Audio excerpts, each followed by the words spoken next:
Hello everyone, आज है 12 जनवरी 2026। तो फटाफट से देखते हैं कम समय में आज के महत्वपूर्ण अपडेट को। इस सेशन में हम लोग देखेंगे 12 जनवरी 2026 से संबंधित टॉप 10 एमसीक्यू और उसके ब्रीफ डिस्कशन को, जिससे आगामी परीक्षा में इस टॉपिक से संबंधित एक भी प्रश्न न छूट पाए। तो आज का हमारा पहला प्रश्न है, प्रतिवर्ष विश्व हिंदी दिवस 10 जनवरी को ही क्यों मनाया जाता है? इसका सही आंसर है ऑप्शन बी। इस दिन पहला हिंदी दिवस आयोजित हुआ था। विश्व हिंदी दिवस 10 जनवरी 1975 को नागपुर में। शुरुआत इसकी हुई थी 2006 से और 2026 की थीम है हिंदी पारंपरिक ज्ञान से कृत्रिम बुद्धिमत्ता तक। दूसरा प्रश्न है, भारतीय सेना द्वारा घोषित वायरा का उद्देश्य क्या है? इसका सही आंसर है आधुनिक ड्रोन हमलों से निपटने के लिए एक स्पेशल फोर्स का गठन किया गया है। दुश्मन के ड्रोन को हवा में ही नष्ट करना इसका लक्ष्य होगा। 1 लाख से भी ज़्यादा ड्रोन ऑपरेटर्स की फौज तैयार करना।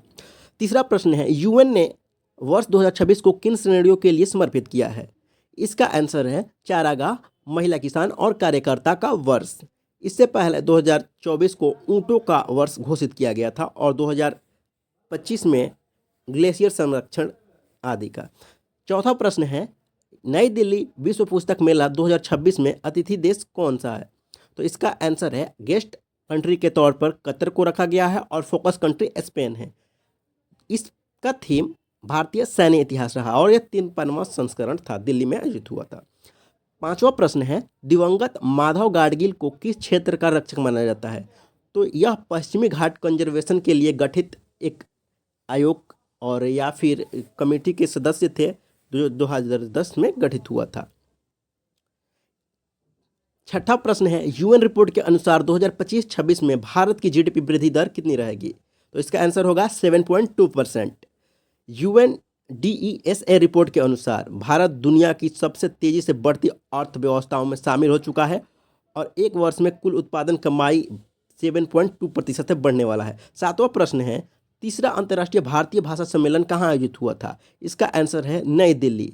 इंदिरा गांधी राष्ट्रीय कला केंद्र नई दिल्ली में इसका आयोजन हुआ था। उद्घाटन उपराष्ट्रपति सीपी राधाकृष्णन द्वारा किया गया है। अब भारत में कुल 11 शास्त्रीय भाषाएं हैं। आठवां प्रश्न है, संडे ऑन साइकिल का मुख्य संदेश क्या है?